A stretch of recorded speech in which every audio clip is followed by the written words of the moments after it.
Alors, nous allons, je pense, commencer cette rencontre exceptionnelle et je voulais simplement vous accueillir virtuellement, puisque nous avons des rencontres qui sont organisées par le Centre européen du judaïsme, mais sans la présence physique des locaux, en attendant que nous puissions nous retrouver dans de bonnes conditions dans nos locaux. Et je voudrais vraiment remercier le professeur Emmanuel Messas d'accepter de nous livrer sa science.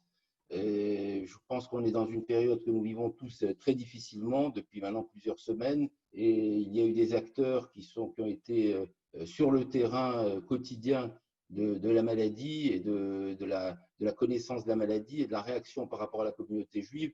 Donc, je voulais simplement, dans ces quelques mots, avant de laisser la réunion se faire, premièrement exprimer ma reconnaissance au professeur Messas, parce que depuis toujours, il fait partie des chefs de service et des personnalités qui ne comptent pas leur temps pour essayer de soigner, parce que c'est son métier, mais d'être à l'écoute des problématiques de la communauté juive. Et il a été dans les premiers à m'alerter en tant que président du consistoire sur le nombre important de membres de la communauté juive qu'on a commencé à voir arriver dans les urgences et dans les hôpitaux. Et il a été à l'écoute des différentes personnes, des personnalités de la communauté, quelles qu'elles soient. Toutes les personnes de la communauté qui ont été touchées ont pu trouver chez lui une écoute personnelle. Et puis avec la MIF, nous avons mis en place un protocole de réouverture des synagogues qui ont pu rouvrir. Et donc son aide a été très précieuse par tous les conseils qu'il a pu donner. Alors je ne vais pas continuer parce que je sais qu'il est discret et qu'il aime faire les choses avec beaucoup de discrétion, mais c'était pour moi important. Et puis à titre personnel, j'ai été souffrant pendant cette période et il a été à mon écoute personnelle et je lui dois certainement une partie de ma présence avec vous. Donc je voulais avoir cette reconnaissance à titre personnel et à titre de l'ensemble de la communauté juive pour toute l'action qu'il mène et qu'il continuera à mener, je l'espère, en dehors de cette période difficile de crise. Et puis à vous toutes et à vous tous, restons tous connectés les uns aux autres. Je crois que c'est important. Par cet intermédiaire, je voudrais remercier Olivia et I24 de nous aider à maintenir ce lien et puis de façon, à travers Olivia, redire l'importance dans nos maisons d'avoir pu entendre les nouvelles par I24.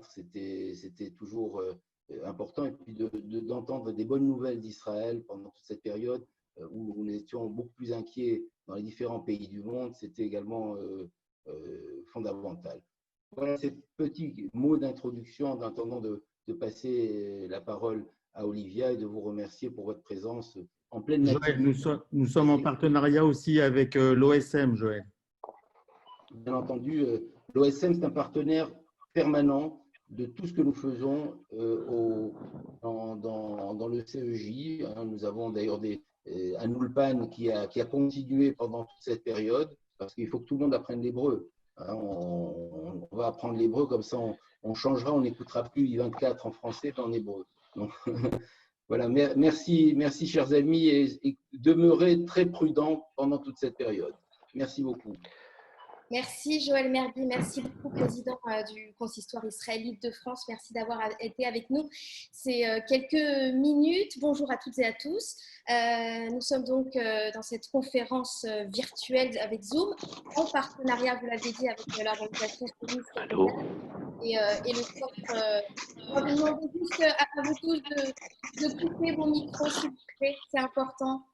On vous donnera le micro en deuxième partie de cette conférence. Merci à vous. Donc, nous sommes en partenariat avec l'Organisation sioniste mondiale, le Centre européen de judaïsme également. Cette conférence, je vous le disais, est effectuée par Zoom. Et le thème, c'est « Quel protocole après le Covid-19 » Alors, à l'heure où de nombreux pays ont commencé, vous le savez, le déconfinement suite au coronavirus, de nombreuses questions se posent évidemment, tant sur le plan de la recherche médicale que sur les actions qui sont mises en place, certaines mesures qui vont devoir aussi être appliquées durant plusieurs mois, on le sait. Et pour répondre à toutes ces interrogations, le professeur Emmanuel Messas est avec nous. Bonjour, professeur. Bonjour, est-ce que vous m'entendez bien? On vous entend très bien, professeur. Parfait. Je vous donne la parole dans quelques instants. Vous êtes cardiologue, professeur de médecine à l'hôpital Georges Pompidou à Paris. Vous allez nous expliquer évidemment comment vous avez vécu cette période sanitaire au cœur de la crise, évidemment. Vous êtes aussi, on le rappelle, président d'ADASA France, cette association qui existe depuis 1985, dont la mission principale, c'est de soutenir la recherche. L'association a par ailleurs fait une levée de fonds. D'ailleurs, vous allez nous en parler dans quelques instants. Professeur, donc l'histoire est faite, si l'on peut dire, en plusieurs étapes. Donc, il y a eu tout d'abord l'arrivée du virus, le coronavirus, le corps de ces personnes infectées, donc ensuite, le corps a réagi. Et puis, il a fallu aussi gérer les nombreuses personnes qui ont été en réanimation. Et aujourd'hui, comme vous me l'avez dit, vous devez faire face aux séquelles, aux nombreuses séquelles post-coronavirus. Racontez-nous un petit peu, professeur, comment cette crise a été menée dans votre établissement, comment vous avez pu la gérer. Oui, merci. D'abord, permettez-moi de remercier bien sûr le CEJ, l'OSM, le docteur Joël Mergui, Nathalie Lazarovic pour leur invitation. Je vais essayer de faire au mieux pour faire un peu un état des lieux de la situation par rapport à ce coronavirus. Comme vous l'avez dit, je suis cardiologue, spécialiste maladies vasculaires, donc je ne suis pas infectiologue ni virologue, mais on a eu affaire à cette épidémie de façon très très marquée sur l'hôpital Pompidou, et je vais vous donner un peu notre expérience là-dessus.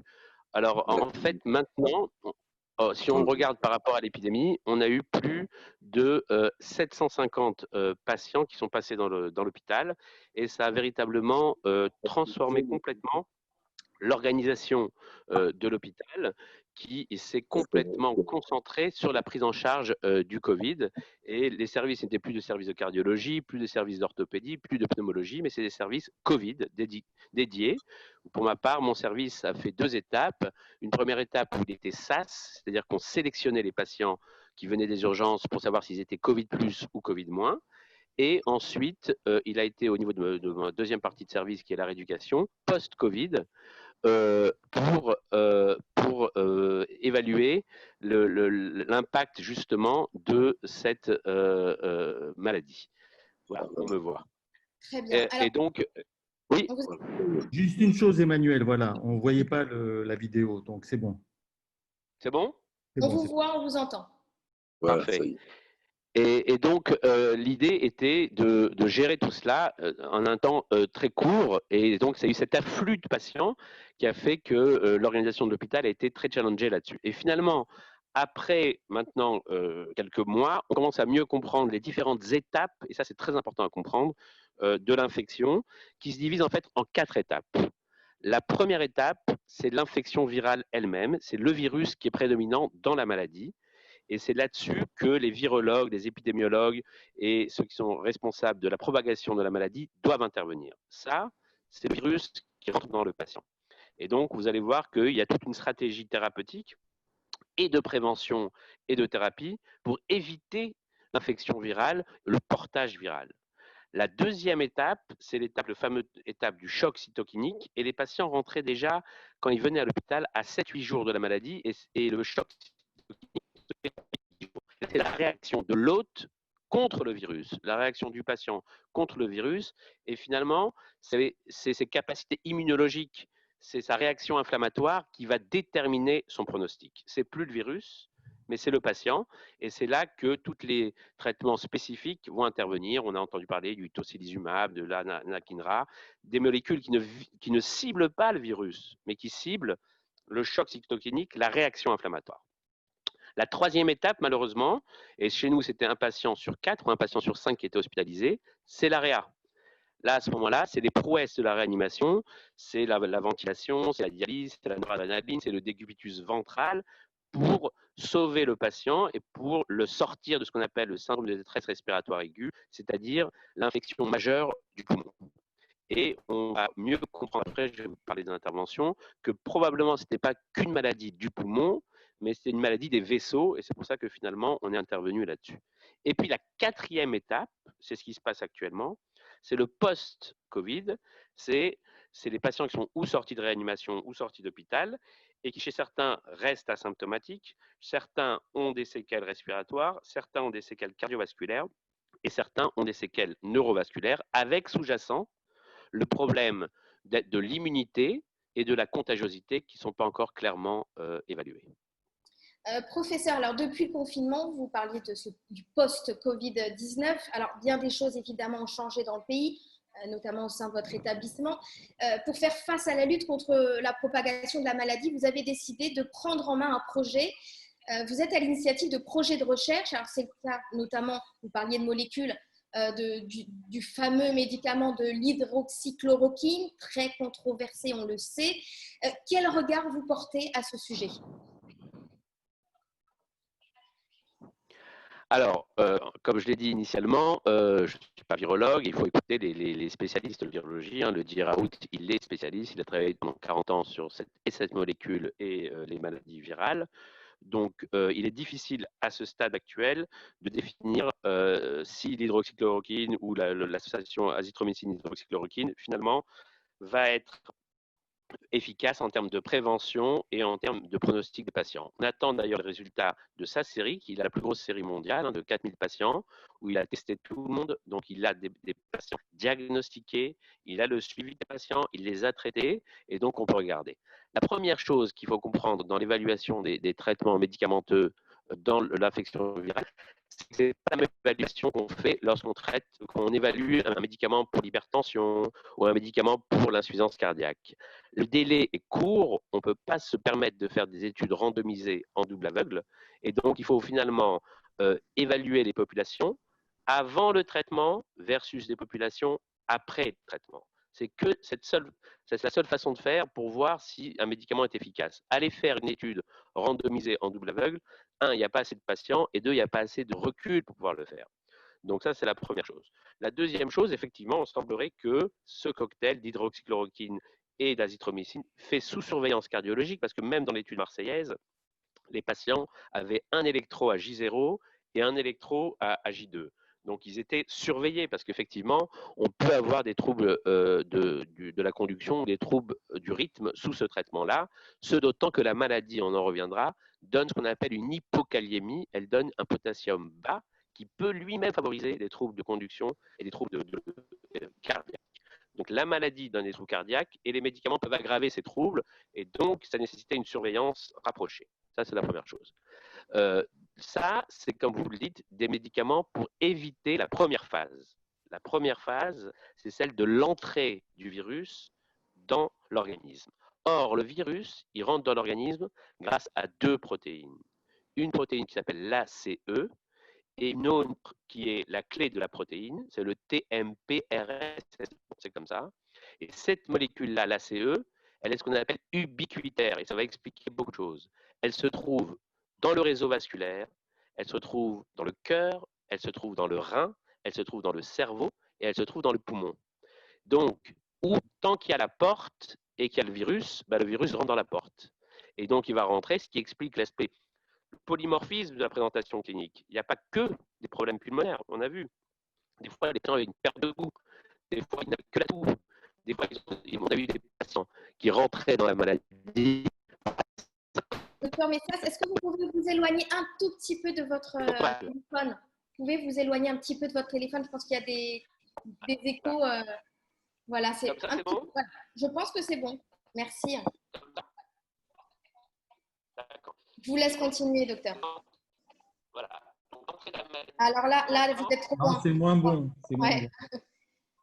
Et là? Là, c'est bon? Oui, j'ai l'impression. Allez-y. D'accord. Vous me dites, vous m'interrompez.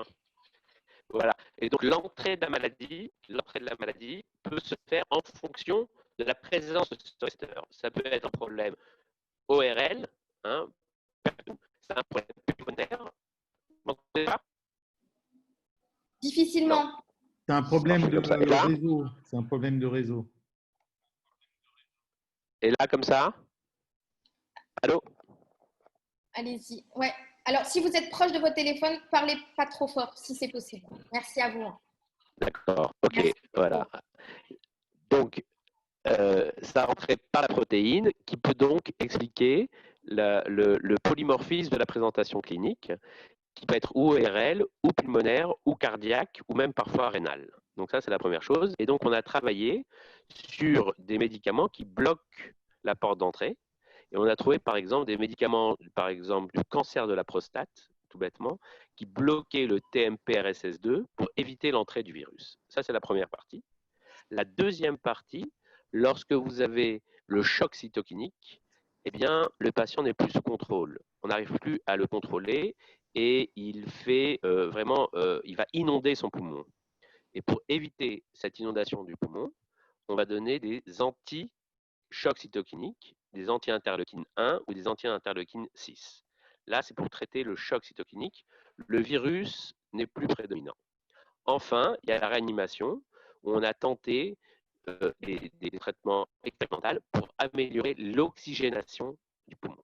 Voilà un peu les différentes étapes. Mais comme vous l'avez compris, il n'y a aucun actuellement médicament ou intervention thérapeutique qui a permis de changer l'histoire de la maladie du coronavirus. Ok, très bien, professeur. Merci de nous éclairer. En tout cas, c'est très intéressant. Je rappelle qu'on est donc en conférence virtuelle avec le professeur Emmanuel Messas, cardiologue et professeur à l'hôpital Georges Pompidou à Paris. Professeur, on continue cette conférence. Évidemment, on a envie de savoir où en est le vaccin, où en est cette recherche du vaccin. On parle de 1 an et demi, 2 ans pour en faire la découverte. Que pensez-vous de ce sujet? Est-ce que vous pouvez nous optimiser un petit peu voilà, est-ce qu'on peut être optimiste sur l'arrivée du vaccin rapidement? Alors, il y a beaucoup de pays qui travaillent là-dessus, la France avec l'Institut Pasteur, il y a Israël, il y a les États-Unis, il y a différentes pistes qui sont en jeu. Il faut déjà se mettre d'accord sur l'immunité induite par le virus lui-même. Vous avez compris que le vaccin, c'est donner un virus atténué ou un faux virus qui va nous développer notre immunité contre le vrai virus. Mais le problème déjà, c'est que l'immunité contre le vrai virus n'est pas claire. Il y a malheureusement des patients qui ont des sérologies positives, immunisées, et qui ont encore le virus, et ils sont encore porteurs du virus. Donc ce n'est pas clairement un virus qui donne une immunité parfaite. À l'instar de la grippe, où vous voyez qu'il faut se vacciner chaque année, et on sait que le vaccin de la grippe ne protège pas complètement de la grippe. Il y a certains patients qui sont vaccinés et qui auront la grippe. D'accord ? Donc, on espère, premier trimestre 2021, les premiers types de vaccins qui seront mis sur le marché. Et ensuite, il faudra tester ces vaccins. Très bien. Bon, on a un petit peu plus d'infos à ce sujet en tout cas. Professeur, depuis l'arrivée de la pandémie, on le sait, les chiffres sont tombés. Le coronavirus a fait plus de 400 000 morts à travers le monde. Évidemment, l'inquiétude d'une seconde vague est présente, elle est bien présente. De nombreux spécialistes ne croient pas en cette nouvelle vague. Professeur, est-ce qu'on peut craindre un rebond de l'épidémie d'après vous? Alors, c'est toujours très, très compliqué. Si on regarde l'épistémiologie, c'est-à-dire l'histoire de la médecine, on a l'impression, comme le dit le professeur Raoult, que les épidémies, c'est en cloche. Et c'est une seule cloche, c'est un seul pic, avec un début, avec un pic paroxystique où le virus est le plus virulent et le plus grave. C'est là où il donne les formes les plus graves de la maladie. Et ensuite, une décroissance qui se fait moins vite que la croissance d'ailleurs, et dans lesquelles le virus est moins fort et moins contagieux. On ne l'explique pas, mais c'est comme ça. Donc il y a lors du pic un virus très virulent et très dangereux.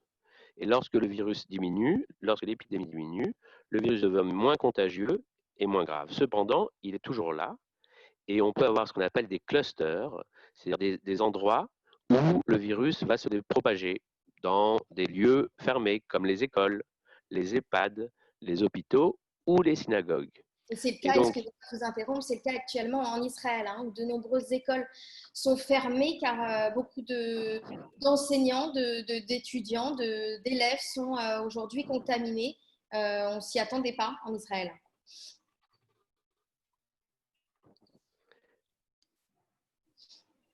c'est vrai. professeur? Donc, Ouais. on- Voilà ce dont je fais référence juste à à ce petit pic qui arrive et qui revient parfois dans un pays un peu inattendu. Voilà. Absolument. Alors, on pense qu'en fait, c'est la fin de la première vague. C'est pas une deuxième vague en Israël, enfin on l'espère. Et c'est dû en fait au déconfinement qui fait que voilà, il y a des endroits où le virus circule encore. Et si le virus circule encore, il y a des clusters. Et ces clusters-là, il faut les identifier et les isoler afin que ça ne se propage pas. Donc, il y a bien entendu en post-Covid, puisque c'est le thème de la réunion, des mesures de distanciation sociale à bien entendu préserver, parce que c'est la clé de la fin de l'épidémie. Si on continue à ne pas respecter ces mesures, eh bien, on s'expose à une épidémie sans fin. Donc, il faut absolument continuer les distanciations sociales dans tous les endroits où le virus peut se propager, c'est-à-dire les écoles, les EHPAD, les hôpitaux et les synagogues. Très bien, ok. Peut-être allons-nous passer le micro à nos auditeurs qui sont présents. Alors, qui ont des questions à poser au professeur Messas concernant ce post-Covid-19. Alors, on va essayer. Oui, allô, allô. Oui, bonjour. Oui, bonjour, Alain Boujna, à l'antenne. Merci d'être là. Posez votre question, professeur. Oui. Alors, oui, je suis pas professeur.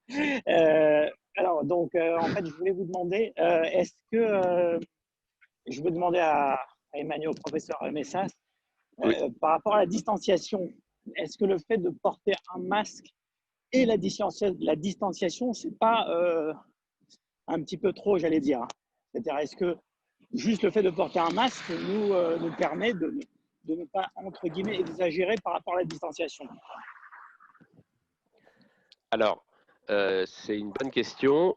La règle, c'est quoi? D'ailleurs, bonjour à Alain tout de même. La règle, c'est il y a deux types de masques. D'abord, pour pouvoir infecter quelqu'un, il faut rester à côté de quelqu'un qui est porteur du coronavirus. Il faut rester à côté de lui plus de 10 minutes à moins de 2 mètres. D'accord? Ça, c'est à peu près ce qui a été défini, en sachant que les données ne sont pas complètement validées. Donc, ce qui reste actuellement, c'est de nous dire qu'il faut rester 10 minutes à moins de 2 mètres. Deuxièmement, il faut avoir en tête que le masque chirurgical n'est pas là pour vous protéger, mais il est là pour protéger les autres. Donc le masque chirurgical, il protège les autres de vous. Et si chacun d'entre nous porte le masque chirurgical, chacun protège l'autre. Mais comme on sait que ces masques ne sont pas protecteurs à 100%, il est bon de rester avec la distanciation en même temps, malgré les deux masques. Troisième chose, si on veut vraiment se protéger, c'est les masques FFP2, où là, vous vous protégez des gens et des patients d'ailleurs environnants. D'accord, donc en fait, si on portait des masques FFP2, enfin si tout le monde portait des masques FFP2, en fait, on pourrait ne pas être adopter une aussi grande distanciation, j'allais dire. Alors, autant que faire se peut, tout en sachant qu'on n'est pas clair sur la propagation du virus à partir des yeux ou à partir du contact. Donc, véritablement, moi, je pense que pour l'instant, tant que le virus circule un peu, les deux sont nécessaires, la distanciation et le masque. D'accord, d'accord. Ben, merci beaucoup. Hein. Merci Alain, merci au professeur. Merci Alain. Une autre question? Nous sommes en ligne avec une autre question peut-être au professeur Messas, cardiologue et professeur à l'hôpital Georges Pompidou. Oui, moi j'ai une question. On vous écoute. Bonjour. Bonjour, Martine Mimoun. Je vous remercie pour l'organisation de cette conférence et les explications très claires du professeur Messas. Je voulais demander, dans les endroits confinés, genre les salles de mariage, les synagogues, pardon, les lieux comme ça où on va retourner, est-ce qu'il y a des mesures à prendre sur la décontamination des lieux ensuite? Ou est-ce que le virus se meurt tout seul après? Vous parlez de la désinfection. Est-ce que c'est nécessaire qu'on… Oui. D'accord, ok. Professeur? Alors, je ne suis pas un spécialiste de l'hygiène. Ce qui est clair, c'est qu'à chaque utilisation, il faut… Alors, normalement, c'est un nettoyage classique, hein, puisque le virus, il est détruit par le nettoyage classique, savon et autres. Il faut effectivement, après chaque utilisation d'une salle, la désinfecter complètement. Réponse oui. Il faut que ça soit alors, de façon drastique, mais avec les nettoyants habituels qu'on utilise, mais il faut complètement sur les tables, les chaises et le parterre, l'ensemble des éléments qui ont été utilisés par ceux qui étaient là lors de la fête. Oui, c'est clair. Maintenant, est-ce qu'il faut une entreprise spécialisée pour cela? Je ne pense pas. Ok. Merci, professeur. J'espère que vous avez eu réponse à votre question. Oui, une autre question? Parfait, merci. Une autre question? Oui, bonjour. Bonjour. Oui, je suis Maurice Azan. Je voudrais que le professeur me dise s'il est prudent, si on a besoin de se faire suivre à l'hôpital pour d'autres pathologies, d'y aller. J'ai la crainte, en allant à l'hôpital, de me faire contaminer. Et puis, par ailleurs, je veux savoir quelles sont clairement les recommandations pour les gens de plus de 70 ans, qu'on appelle à haut risque, surtout quand il y a des comorbidités. Si on doit on peut se faire déconfiner ou bien on reste confiné malgré tout et on continue à vivre comme ça. Tout ça n'est pas clair et j'aimerais vraiment avoir un avis définitif pour mon comportement, évidemment, entre autres. Professeur? C'est des très bonnes questions. Pendant l'épidémie, on sait pourquoi, il y a eu moins d'infarctus, moins d'AVC qui sont venus à l'hôpital et probablement les gens n'ont pas voulu venir à l'hôpital et malheureusement, il y a des études qui ont montré un surcroît de morts subites. Pendant cette épidémie, ça a été vu en France, ça a été vu en Italie, ça a été vu en Chine. Alors, des morts subites qu'on essaye d'expliquer, mais probablement par le fait que les patients ne viennent pas quand ils ont des symptômes clairs ou d'AVC ou d'infarctus. Donc là, l'hôpital est très très bien organisé et on peut venir à l'hôpital si on a une maladie biologique qui nécessite un suivi hospitalier. Donc là, la première réponse, oui, il faut venir. Il n'y a pas de risque, on est très bien organisé pour cela. Le risque zéro n'existe pas, hein, et ça existe, les infections nosocomiales, ça existe partout. Mais si on a une pathologie qui nécessite un suivi, à risque ou pas à risque, il faut venir. Il y a du gel hydroalcoolique qui est donné à tout le monde à l'entrée de l'hôpital, un masque si on n'a pas de masque. Et lors de la consultation, pour ma part, par exemple, j'ai une visière, une surblouse, une charlotte, lorsqu'on fait le moindre examen qui nécessite un contact un peu proche avec le patient pour un examen comme une échographie ou un Doppler, tout a été réglé. Donc la première réponse, oui, il faut venir à l'hôpital si cela nécessite, si votre état le nécessite, s'il y a un suivi hospitalier qui doit être fait. Première. Deuxièmement, pour les patients à risque, c'est-à-dire effectivement les patients à risque, c'est l'âge, les comorbidités, le surpoids, l'hypertension, le diabète. Eh bien, pour l'instant, on est encore à la fin de l'épidémie, on est encore avec des clusters. Tant qu'on peut éviter de sortir et d'être dans des lieux à risque, c'est-à-dire communautaires ou avec un nombre important de personnes dans des zones confinées, eh bien, il faut l'éviter. Pour l'instant, il faut clairement l'éviter. Et bien entendu, quand on sort à l'extérieur, c'est le masque et c'est le gel hydroalcoolique avec vous et c'est la distanciation sociale parce que vous êtes à risque malgré tout. On continue à respecter les gestes barrières. Monsieur Azan, vous avez eu réponse à votre question? Merci, madame. Merci, monsieur le professeur. J'aimerais poser une question. On ne parle pas beaucoup de ça, mais les gants. On ne parle pas des gants. Or, j'ai bien pensé que les gants étaient quand même importants, puisque c'est à partir des mains où on ramasse les microbes sur les lieux qu'on fait et qu'on transporte dans la bouche ou qu'on transporte. Donc, les gants, j'ai toujours pensé que c'était essentiel dans la protection contre la maladie quand on va à l'extérieur. Or, on n'en parle pas beaucoup. On parle des gels, on parle du masque, mais pas des gants. Moi, je porte des gants en permanence. Je ne sais pas si c'est une bonne idée. Et c'est vrai, professeur Messas, on peut le voir ici en Israël. Au début du confinement, on était équipés de gants, de masques. Aujourd'hui, on ne voit plus personne avec les gants. Est-ce qu'ils sont encore nécessaires et indispensables? Alors, le problème des mains, c'est que si les mains viennent à la tête, d'accord? C'est l'infection, elle est nasopharyngée. Donc, si on évite de mettre les mains à la tête, au visage, l'affaire est réglée. Donc, la deuxième chose, c'est que les gants, il faut les changer. Ça touche beaucoup de choses et donc il faut aller les jeter. Donc, c'est plus compliqué.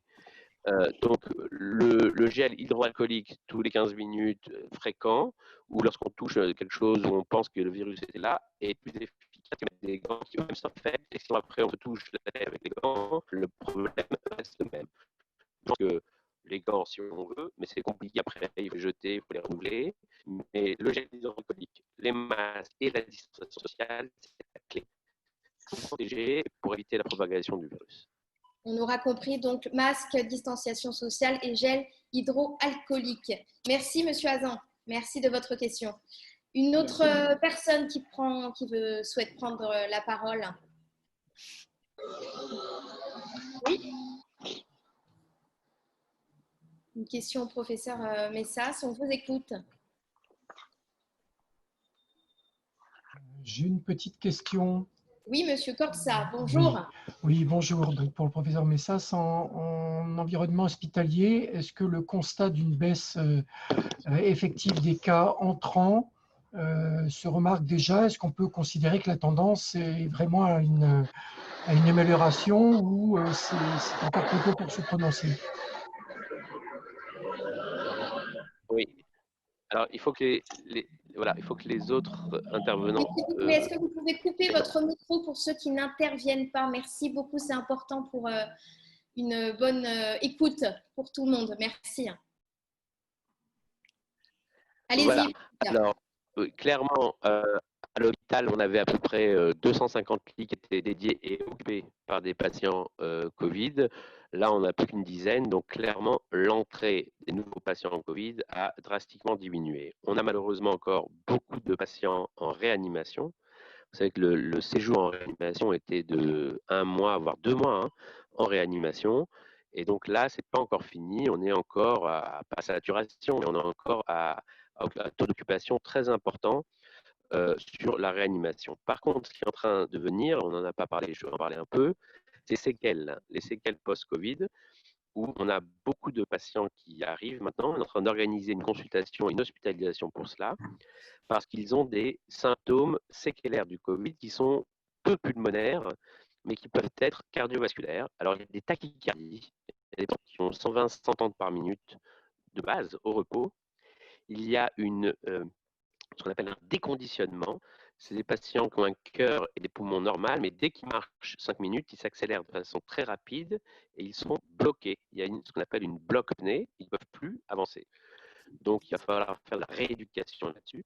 On a eu aussi des syncopes post-Covid, où on pense que le virus peut atteindre le tissu électrique au niveau du cœur. Et on a aussi des séquelles pulmonaires, parce qu'il arrive parfois que les atteintes pulmonaires s'installent, et on est en train de voir, mais pour l'instant, ce n'est pas confirmé, si des fibroses pulmonaires peuvent évoluer. Donc, on a honnêtement le scanner pulmonaire d'évolution assez facile pour voir finalement l'évolution de l'atteinte pulmonaire au cours du temps, parce que parfois les patients avaient des atteintes pulmonaires très importantes et il y a une dichotomie entre l'importance de l'atteinte pulmonaire et les signes cliniques. Donc, les signes cliniques ne vous présagent pas de votre atteinte pulmonaire à l'imagerie. Et donc, on fait des examens systématiques, on fait des tests respiratoires, des tests de cardiaque, parce qu'on veut comprendre ce qui se passe. Des jeunes qui ont eu un Covid finalement pas si fort que cela, mais qui restent fatigués, asthéniques, essoufflés, tachycardes, et qu'on n'explique pas véritablement. Alors, on essaie maintenant les bêta-bloquants à petite dose, ça a l'air de bien fonctionner, et on les évalue au niveau respiratoire, surtout au niveau pulmonaire, pour être certain qu'il n'y a pas eu de séquelles pulmonaires qui se sont installées. Merci, professeur. Ce sera la dernière question. Si une personne souhaite prendre la parole, n'hésitez pas. Oui, bonjour. Oui, bonjour. Clara Berdugo. Bonjour. Oui, Clara Berdugo, je suis la cousine du professeur Messas. Voilà, bonjour Emmanuel. Bonjour Clara. Je voulais savoir quelle conduite Bonjour. Je voulais savoir quelle conduite à tenir donc, pour un bébé de presque 2 ans avec sa grand-mère. On nous a toujours dit que les bébés étaient asymptomatiques et que le risque de transmission du virus était faible. J'ai appris récemment que des petits-enfants, des bébés, avaient fait le dépisté. Dans le cas où ça serait positif, quelle conduite à tenir? Qu'est-ce qu'il faut faire? Est-ce qu'il faut faire de tests déjà? Et si oui, comment doit-on procéder? Voilà. Très bonne question, cette relation entre les grands-parents et les petits-enfants à l'heure du Covid-19. Alors, c'est une question compliquée qui n'est pas encore résolue. On sait, première chose, que les enfants et même les jeunes adultes, jusqu'à inférieurs à 30 ans, globalement ne font pas une forme grave. On pense qu'il y a ce qu'on appelle une immunité croisée, qui fait que, comme ils ont été immunisés pour les rhumes et les coronavirus classiques, ça les protège du coronavirus chinois. C'est la première chose. Deuxièmement, les enfants, on a vu, mais très peu de cas, mais ça existe, quand ils font un syndrome Kawasaki, c'est-à-dire post-Covid, 3 semaines après le Kawasaki, le Covid, ils peuvent faire une sorte de réaction inflammatoire. Alors, troisièmement, on n'est pas clair encore. Clara, merci. Voilà, parfait. On n'est pas clair encore sur la contagiosité des enfants, mais s'il y a une suspicion pour qu'un enfant ait le Covid, je conseillerais 2 choses. 1, le tester, et 2, effectivement, les grands-parents de se mettre à distance et d'éviter le contact. Professeur, merci beaucoup. Merci à vous tous d'avoir été présents à cette conférence. Je voudrais vous rappeler à tous, toutes les personnes qui n'ont pas pu poser leurs questions, vous pouvez les poser par mail. Je vous donne tout de suite l'adresse. C'est CEJ, le Centre européen de judaïsme, donc CEJ Paris 17 gmail.com. CEJ Paris 17 gmail.com. Nous étions évidemment simultanés aussi depuis Facebook. Merci à vous tous. J'espère que cette conférence vous aura éclairé. Une autre conférence se tiendra ce soir d'ailleurs via Zoom, toujours à 19h, en partenariat avec l'OSM, en compagnie de Daniel Azoulay. C'est le professeur en gériatrie à l'hôpital Hadassah de Jérusalem, autour de la question « La prise en charge des personnes âgées dans le système médical israélien ». Voilà, une autre conférence ce soir en partenariat avec l'OSM. Vous retrouvez évidemment toutes les infos sur la page Facebook de l'OSM. Merci, professeur. Merci à vous d'être intervenu dans cette merci. conférence très intéressante. Merci à vous. Je rappelle que vous êtes cardiologue, professeur à l'hôpital Georges Pompidou de Paris. Merci à vous tous. Et puis, portez-vous bien. Et on souhaite que des bonnes nouvelles autour de nous. Merci. Bonne journée. Merci beaucoup. Bonne journée à vous. Au revoir.